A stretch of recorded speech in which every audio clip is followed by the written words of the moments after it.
बाळासाहेब ठाकरे राष्ट्रीय स्मारकाच्या या पहिल्या टप्प्याच्या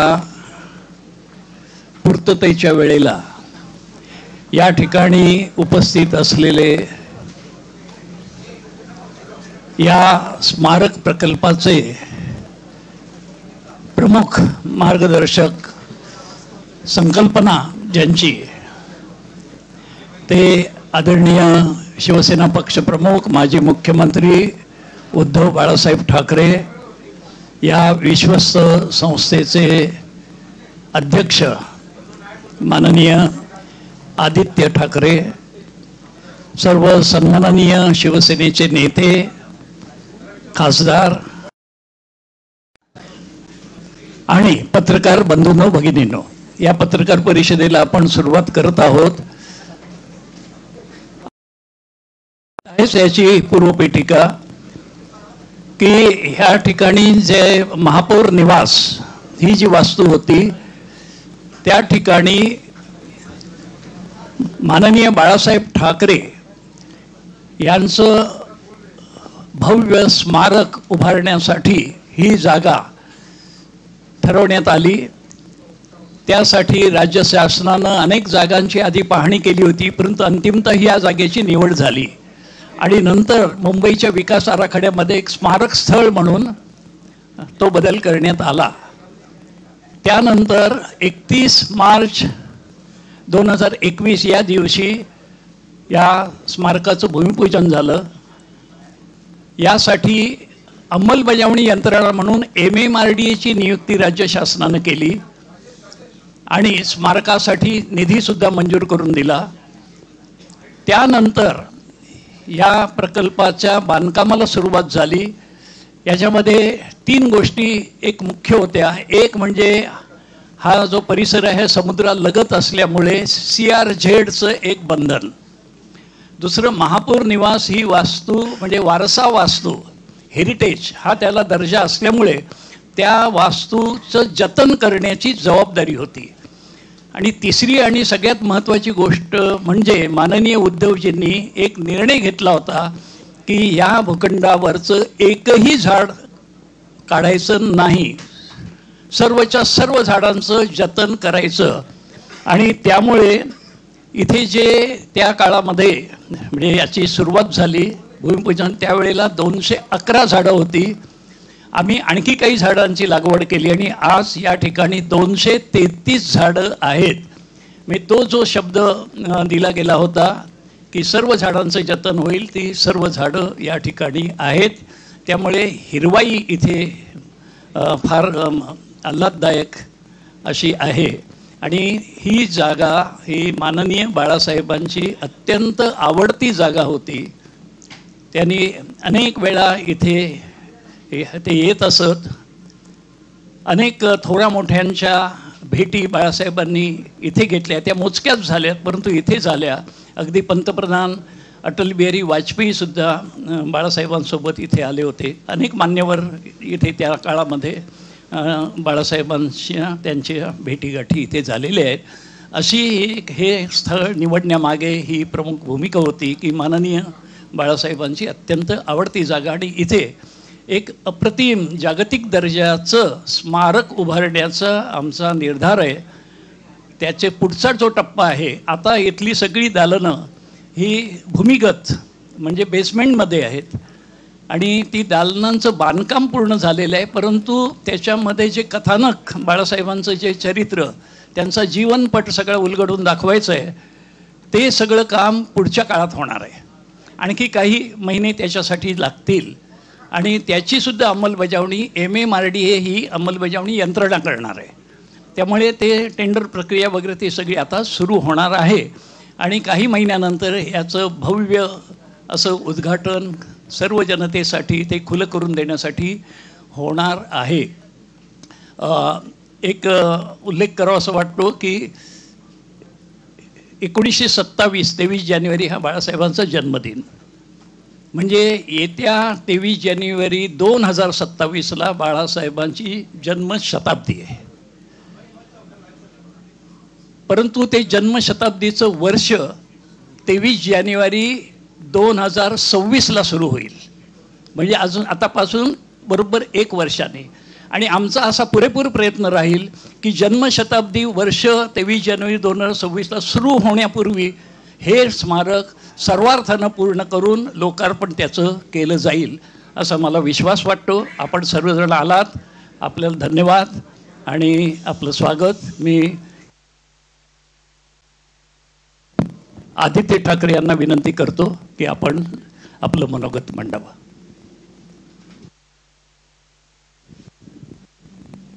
धन्यवाद. आज सर्वांचं मी इथे स्वागत करत आहे. अनेक लोक मला हे प्रश्न विचारत होते की हे पूर्ण कधी होणार, आज पूर्ण झालं आहे का, आज उद्घाटन आहे का. तर आज उद्घाटन नाही आहे, पण आज एक महत्त्वाचा टप्पा आपण पूर्ण केलेला आहे. ते म्हणजे फेज 1 जे ह्या राष्ट्रीय स्मारकाचा होता तो पूर्ण झालेला आहे. मला आठवतं ह्याचं भूमिपूजन कोविडच्या काळात सुरू झालं होतं, तेव्हा मुख्यमंत्री उद्धव साहेबच होते. आणि तेव्हापासून आत्तापर्यंत अनेक बैठका झाल्या, रिव्ह्यू मीटिंग झाल्या, साईट व्हिजिट झाल्या. कधी उद्धव साहेब असतील, कधी मी असेन, देसाई साहेब स्वतः मला वाटतं दर आठवड्यात येतच असतात.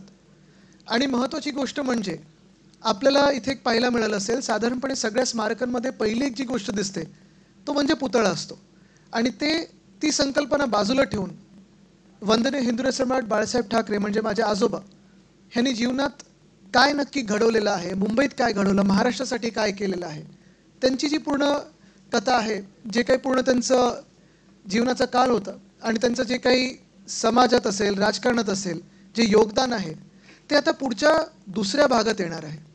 पहिला जो भाग होता, पहिला जो टप्पा होता, आजचं जे आर्किटेक्चरचं पार्ट होतं ते पूर्ण झालेलं आहे. आणि ते आज आपण शिवसेना उद्धव बाळासाहेब ठाकरे पक्षाच्या सर्व सन्मान्य नेत्यांना, लोकप्रतिनिधींना, मीडियाच्या माध्यमातून आपण जनतेसमोर आणत आहे. कॉन्टेंटचा जो भाग आहे, जे काही डिस्प्ले होणार आहे तो दुसरा टप्पा असेल. त्याचं काम लवकरच सुरू होईल आणि जसं देसाई साहेबांनी सांगितलं की पुढच्या 6 महिन्यात आपण तो पूर्ण करण्याचा प्रयत्न करणार आहोत. 6 ते 8 महिने लागतील.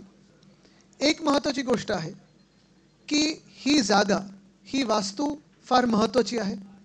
ह्याचं जे लोकेशन आहे आपण पाहताय, समुद्रकिनारी आहेच, पण ह्या तत्कालीन महापौर बंगल्याचं महत्त्व एवढं आहे की माझे आजोबा वंदनीय हिंदू सम्राट बाळासाहेब ठाकरेंनी मुंबई महानगरपालिकेची सत्ता असो किंवा मुंबईवर जे वर्चस्व असो, जसं मातोश्रीतून तेवढंच इथून अनेक बैठका असतील, मीटिंग्ज असतील, महत्त्वाचे निर्णय असतील किंवा दसऱ्याच्या सभेच्या आधी इथे येऊन थांबणं असेल, लोकांना भेटणं असेल, भेटीगाठी असतील, ते इथूनच झालेले आहेत. दुसरा योगायोग हा आहे की जिथे हा स्मारक होत आहे ह्या वास्तूमध्ये, तिथेच समोर आपण पाहिलं असेल छत्रपती शिवाजी महाराज उद्यान आहे. आणि त्या छत्रपती शिवाजी महाराज उद्यानाचं नाव शिवाजी पार्क असं 1927 मध्ये अधिकृतरित्या केलं होतं. त्याच वर्षी 1927 मध्ये वंदनीय हिंदू सम्राट बाळासाहेब ठाकरेंचा जन्म झाला होता. म्हणजे हा योगायोग असावा की नेता आणि ज्या नेत्यांनी जिथे सभा गाजवल्या, देशाला एक वेगळी दिशा दिली, ते देखील मैदान अधिकृतरित्या जन्माला त्याच वर्षी आलेलं होतं. तसंच दुसऱ्या बाजूला पाहाल आपण तर आपला बँड्रावरळी सिलिंग आपल्याला दिसतो. मला वाटतं 1999 साली ज्याचं भूमिपूजन झालं, ती विजन पण त्यावेळी वंदनीय हिंदू सम्राट बाळासाहेब ठाकरेंचीच होती. खरं तर ते नरिमन पॉईंटपर्यंत जाणार होतं, मग सरकार बदललं, अनेक गोष्टी झाल्या. पण दोन्ही बाजूला आपण पाहाल तर साधारणपणे काही ना काही त्यांचं एक नातं आहेच, अर्थात पूर्ण मुंबईशी आहे. पण आज हे घडवत असताना काही महत्त्वाच्या गोष्टी याच्यात लक्ष केंद्रित करून आम्हाला काम करायचं होतं. पहिली गोष्ट म्हणजे जसं देसाई साहेबांनी सांगितलं CRZ, दुसरं म्हणजे हेरिटेज वास्तू, तिसरी उद्धव साहेबांचे आम्हाला आदेश होते की एक सुद्धा झाड न तोडता इथे किंवा त्याला धक्का न लावता तुम्ही काम केलं पाहिजे. तसं आम्ही वाचवण्याचा पूर्ण प्रयत्न केलेला आहे.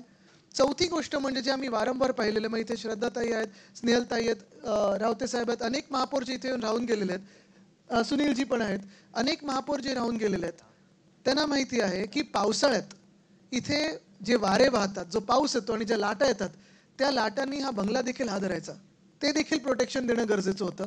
हे सगळं काम पाहून स्मारक बनवायचं होतं. आणि सगळ्यात महत्त्वाची गोष्ट म्हणजे हे स्मारक जेव्हा बनवत होतो तेव्हा स्मारक देखणं व्हावं, त्याला एक एस्थेटिक सेन्स असणं गरजेचं आहे. कारण घरी लहानपणापासून मी पहिलं आजोबांसोबत, मग वडिलांसोबत, की ही फाईल जरी अशी वाकडी असली तरी ते सरळ करणं हे गरजेचं असतं. फ्रेम वाकडी असेल तर एक आर्टिस्टिक एस्थेटिक सेन्स त्यांना देणं गरजेचं होतं. एखाद्या कलाकाराचं स्मारक कसं होईल ते देखील बघणं महत्त्वाचं होतं. आणि आल्यानंतर वाटलं पाहिजे की जागतिक दर्जाचं आहे. तर मला वाटतं पहिला टप्पा आज आपण पूर्ण केलेला आहे. त्याचा आज थोडा आपल्याला एक साईट व्हिजिट देतात आणि पुढच्या टप्प्यासाठी आपला तेवढाच सहभाग लागणार आहे, पत्रकार मित्रांचा सहभाग लागणार आहे. जगभरात ज्यांच्या ज्यांच्या आठवणी मोठ्या साहेबांच्या असतील, बाळासाहेबांच्या असतील, त्यांचं योगदान, माझ्या आजोबांबद्दल ज्या आठवणी असतील, जे काही तुमच्याकडे गोष्टी असतील, काही आपल्या साठवण्यात काही असेल, ते योगदान देखील आम्हाला लागणार आहे. धन्यवाद. मी विनंती करीन पक्षप्रमुख उद्धव साहेबांना 2 शब्द बोलायला आणि मग पत्रकार परिषद आपण करू. आपल्या सर्वांचं हिंदू हृदय सम्राट शिवसेना प्रमुख बाळासाहेब ठाकरे यांच्या स्मारकामध्ये स्वागत करताना मला मनापासून आनंद होतोय. कारण गेले काही वर्ष या स्मारकावरती काम पण चालू आहे आणि चर्चा पण सुरू आहे. मी धन्यवाद देऊ इच्छितो आर्किटेक्ट आभा लांबा आणि टाटा प्रोजेक्ट, कारण हे काम आत्ता सगळं छान वाटतंय पण करणं फार जिकरीचं होतं. देसाई साहेबांनी सांगितलं, आदित्यने सांगितलं, या जागेचं महत्त्व सांगितलं. आणखीन एक योगायोग म्हणजे स्वातंत्र्यवीर सावरकरांचं सुद्धा स्मारक हे बाजूलाच आहे. पण या जागेतलं आव्हान जे मी तुम्हाला म्हणालो ते म्हणजे एकतर महापौर बंगला. हा बंगला नुसती एक वास्तू म्हणून आम्ही बघत नाही, तर त्या वास्तूबरोबर आम्ही एक भावनात्मक बंधनामध्ये जोडले गेलेलो आहोत. आत्ताच इथे शिवसेनेचे 4 महापौर जे आहे या वास्तूमध्ये राहिले होते, आपल्यासोबत इकडे उपस्थित आहेत. शिवसेना प्रमुखांच्या अनेक बैठका इथे झालेल्या आहेत, युतीच्या बैठका इथे झालेल्या आहेत. आणि ही जी वास्तू आहे म्हणजे महापौर बंगला, ही हेरिटेज वास्तू आहे. या वास्तूला कुठेही धक्का न लावता काम करणं हे फार महत्त्वाचं आणि खूप कठीण होतं. त्या वास्तूचं वैभव जपून काम करणं हे फार कठीण होतं. आणि हेरिटेज म्हटल्यानंतर काही नियम असतात, त्याच्यामध्ये CRZचा कायदा हाही एक होता. मग आम्ही असं ठरवलं, म्हणजे ही कल्पना आर्किटेक्ट आभा लांबा यांची, की आपण बेसमेंट म्हणजे भूमिगत स्मारक करूया.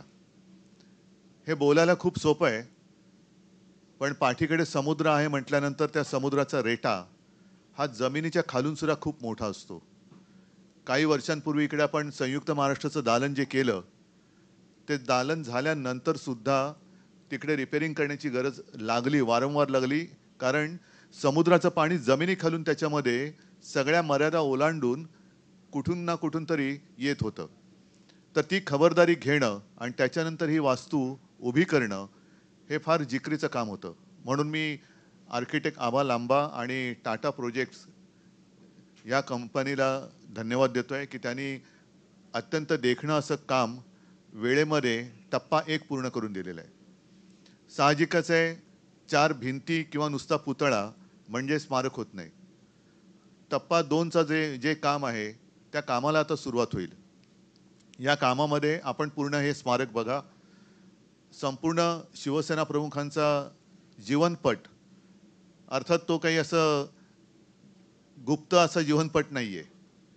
कारण मला आठवतंय शिवसेना प्रमुखांनी कधी आत्मचरित्र लिहिलं नाही. त्यांना अनेकदा प्रश्न विचारले जायचे की तुम्ही आपलं आत्मचरित्र का लिहित नाही. त्यांचं उत्तर असायचं, मी कपाटातला माणूस नाही, मी मैदानावरचा माणूस आहे. त्याच्यामुळे त्यांचं आयुष्य असं उघडं पुस्तक होतं. पण हे नुसतं मांडणं म्हणजे सुद्धा स्मारक नाही. तर मी असा विचार केला की शिवसेना प्रमुखांचं स्मारक असं झालं पाहिजे की जे शिवसेना प्रमुखांनी आयुष्यभर आपल्याला दिलं, आपल्याला म्हणजे महाराष्ट्राला दिलं, देशाला दिलं, देशातल्या हिंदूंना दिलं, तेच काम त्यांच्या स्मारकाने सुद्धा पुढचे अनेक वर्ष केलं पाहिजे. आणि त्या दृष्टीने आम्ही या सगळ्या स्मारकाचा आराखडा टप्प्या 2चा सुद्धा तयार केलेला आहे. मग कुठेही काही गडबड नको म्हणून मग ती टेंडर प्रोसिजर वगैरे सगळी करून प्रयत्न असा आहे की जसं देसाई साहेब तुम्ही एक योगायोगाची गोष्ट सांगितली की पुढच्या 23 जानेवारीपासून शिवसेना प्रमुखांच्या शताब्दीचं वर्ष सुरू होईल. तर प्रयत्न असा प्रयत्न नव्हे तर आम्ही पूर्ण ताकदीने 23 जानेवारीच्या आत पुढच्या, या नाही पुढच्या म्हणजे 2026च्या हे स्मारक लोकांच्या चरणी हिंदू हृदय सम्राटांच्या, मी म्हणेन, मी भक्त शब्द नाही म्हणत, पण त्यांच्यावरती श्रद्धा असणाऱ्यांच्या चरणी त्यांच्यासाठी आणि पुढच्या अनेक पिढ्यांसाठी एक प्रेरणा देणार असं स्मारक होईल असा प्रयत्न आम्ही करतो आहोत. मी आपल्या माध्यमातून याही वेळेला जनतेला आवाहन केलेलं आहे, आजही करतो आहे, की आता टप्पा 2चं काम सुरू होत असताना आराखडा पूर्ण तयार झालेला आहे. कुठे काय कसं येणार ह्याची सुद्धा तयारी झालेली आहे. पण शिवसेना प्रमुखांनी आपल्या हयातीमध्ये अख्खा महाराष्ट्र पिंजून काढलेला आहे. शिवसेना प्रमुखांनी अनेकांना प्रेरणा दिलेली आहे. आपल्याकडे त्यांच्या काही आठवणी असतील, काही जुने फोटो असतील, काही भाषणं असतील किंवा काही पत्रकारांसुद्धा मी विनंती करतो की आपल्या दप्तरी काही त्या काळातल्या बातम्या असतील की ज्या त्यांच्या आयुष्यातल्या महत्त्वाच्या घटना आहेत, तर त्याचे फोटो किंवा बातम्या किंवा त्यांच्यावरती लिहिले गेलेले लेख हे कृपा करून आमच्याकडे आणून दिले तर पुढच्या पिढीसाठी ते सुद्धा एक चांगलं मार्गदर्शनपर एक प्रदर्शन नाही मी म्हणत, पण उद्बोधक असं एक ते साहित्य ठरेल. असो, आज पहिला टप्पा पूर्ण झालेला आहे. या टप्प्याची माहिती आपल्या माध्यमातून जनतेला मिळावी हा आजच्या आपल्या भेटीचा हेतू आहे. या निमित्ताने काही प्रश्न असले तर आपण विचारा, मी त्याला उत्तर द्यायचा प्रयत्न करेन.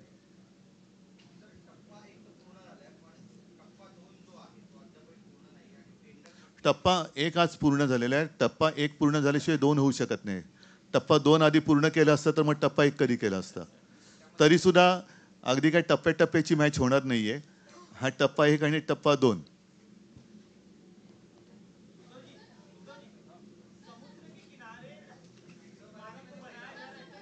एक सेकंड, एक मराठीचं पूर्ण करतो मग तुमच्याकडे येतो.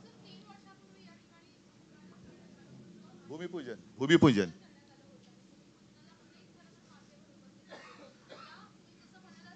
करोना सुद्धा उपस्थित होता.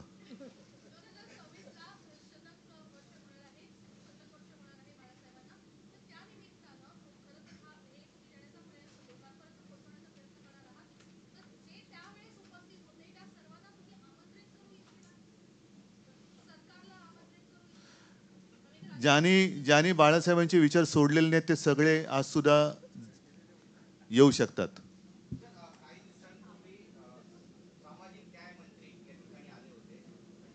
नाही, ठीक आहे. मी त्यांच्या स्मारकाबद्दल बोलण्याची गरज नाही, मी या स्मारकाबद्दल बोलतो.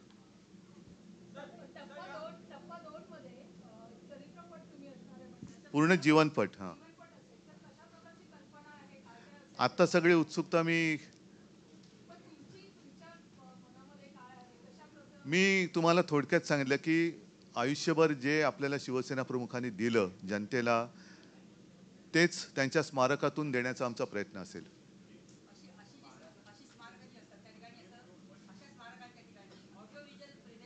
सगळं सगळं सगळं म्हणून मी काय म्हटलं की त्याचं पूर्ण आरेखन तयार झालेलं आहे.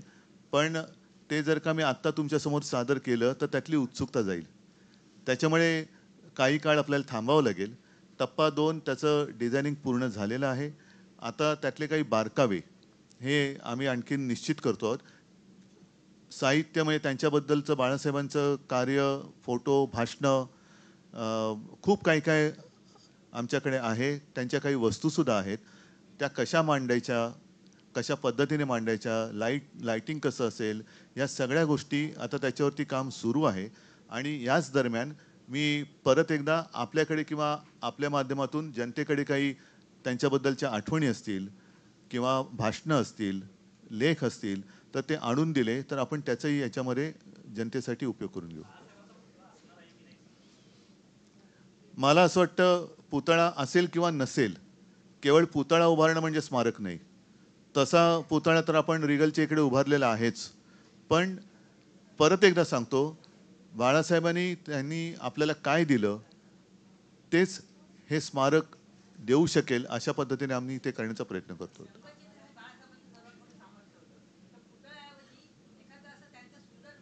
या सगळ्या सूचना आपण तुम्ही द्या, पण करू ना, जरा थांबा. म्हणून तुमची आता ही जी उत्सुकता आहे ना, हीच मला नाहीशी नाही करायची. म्हणून मी तुम्हाला आता प्रेझेंटेशन नाही देते.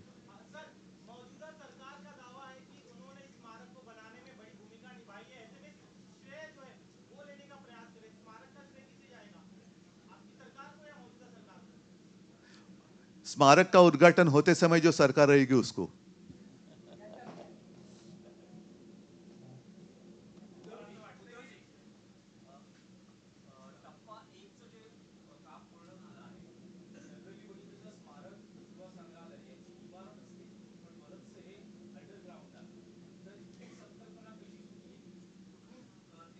हां, मगाशी मी ते जे थोडक्यात सांगितलं की ही संकल्पना आर्किटेक्ट आभा लांबा यांची आहे। याचं कारण असं की हेरिटेज वास्तू असते त्याला लाईन ऑफ साईटमध्ये काही अडथळे येता कामा नयेत।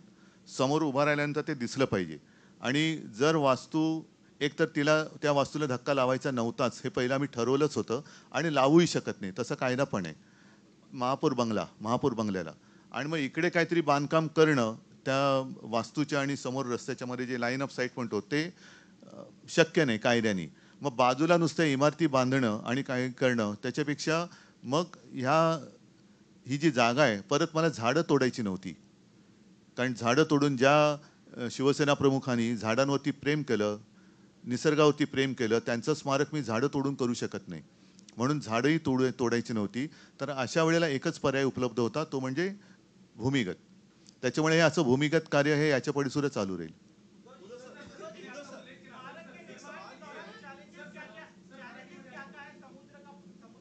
अरे आप समुद्र से बाहर आइए ना।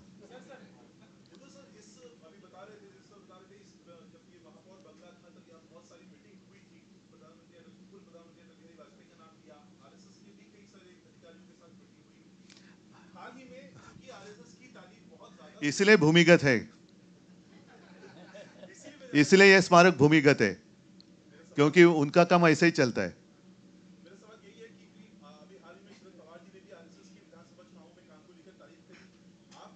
नहीं, मैं आज स्मारक के बारे में कहूंगा।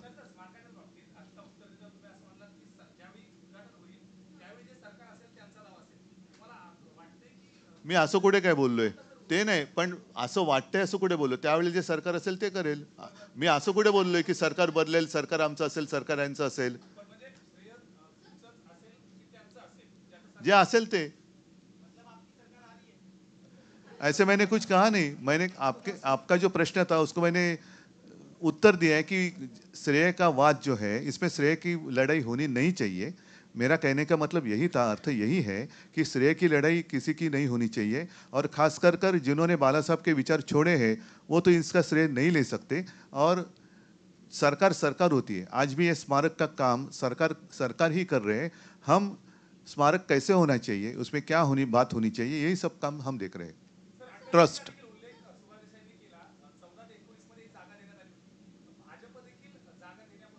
आहे ना। मी म्हटलं ना की श्रेयवादाच्या लढाईत मला पडायचं नाही। कारण बाळासाहेबांनी अनेकांना काय काय दिलेलं आहे आणि ज्यांनी बाळासाहेब असताना काही घेऊ शकले नाहीत अशी जी काही लोक असतील त्यांनी निदान स्मारकातून तरी घ्यावं ही माझी इच्छा आहे। ठीक आहे।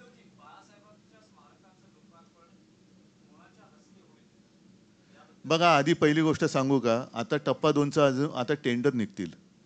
त्याच्यानंतर सगळं डिझाईन वगैरे आमचं फायनलाइज झाल्यानंतर टेंडरमध्ये जी लोक येतील त्यांच्या माध्यमातून ह्याची सजावट होईल। त्याच्यामुळे आता कोणाकडनं व्हावं काय व्हावं ह्या गोष्टी अजून थोड्या लांबच्या आहेत।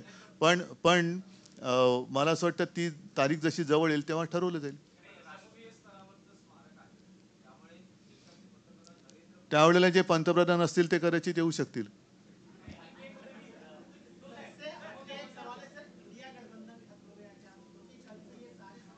बाला साहब थे तब इंडिया गठबंधन था नहीं, तो इसलिए स्मारक में इंडिया गठबंधन की कोई बात नहीं है।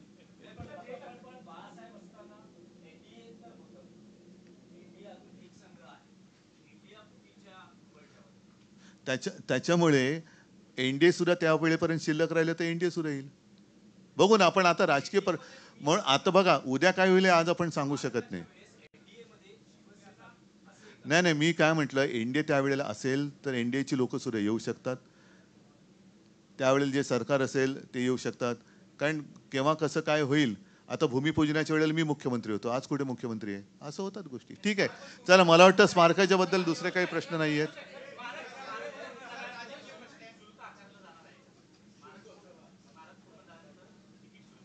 बघा शेवटी हे जे आहे ना हे MMRDAच्या माध्यमातून करते, त्याच्यामुळे त्याच्याबद्दल मी आत्ता तर काही सांगू शकत नाही, पण माझी अशी इच्छा आहे की शुल्क वगैरे आकारू नये.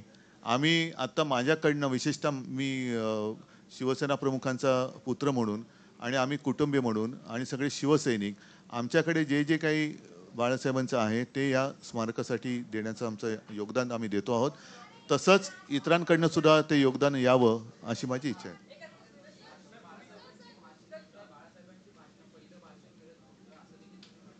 पहिलं भाषण आहे माझ्याकडे आत्ता फोनमध्ये. काही भाषणं मिळत नाही आहेत, कारण याचं कारण असं की पहिल्या मेळाव्याचं भाषण आत्तासुद्धा माझ्या फोनमध्ये आहे. मात्र त्यावेळेला आत्ता जसं रेकॉर्डिंग किंवा तुमचे कॅमेरे वगैरे आहेत तेव्हा ते स्पूलवरती रेकॉर्डिंग व्हायचं आणि ते रेकॉर्डिंग बहुतेक वेळेला पहिल्या 10 वर्षातलं जे आहे ते माझे काका करायचे, श्रीकांत ठाकरे. आणि त्याच्यानंतर हळूहळू मग छोटे टेप रेकॉर्डर आले, मग डिजिटल आले. तर पहिले 8, 10, 15 वर्षातली जी भाषणं आहेत दसरा मेळाव्यातली किंवा इतरत्र, बाळासाहेबांची केवळ दसरा मेळाव्यातच त्यांनी भाषण नाही केलं, महाराष्ट्रभर त्यांनी दौरे केलेले आहेत. गावागावात, खेड्यापाड्यात, शहरांमध्ये अनेक ठिकाणी त्यांनी भाषणं केलेली आहेत. आता ही सगळी भाषणं आमच्यापैकी कोणी रेकॉर्ड करू शकले नाहीत सगळीकडचे. त्याच्यामुळे स्थानिक पातळीवरती जर का कोणी रेकॉर्ड केलेलं असेल तर ते द्यावं ही माझी विनंती आहे.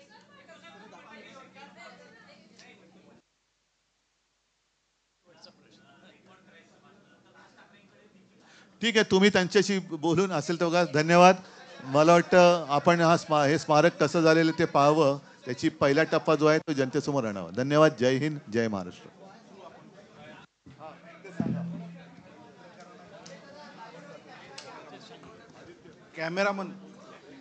कॅमेरामन आणि पत्रकारांना एक वॉक थ्रू. कॅमेरामन आणि फोटोग्राफर्स यांनी थोडं पुढे यावं. साहेब आणि आदित्य साहेब आणि देसाई साहेब एक वॉक थ्रू करणार आहेत. आतलं जी दालनं आहे ती तुम्हाला काही प्रमाणात दाखवतील. फक्त गडबड करू नका, शांतपणे सगळ्यांनी एका मागोमाग या.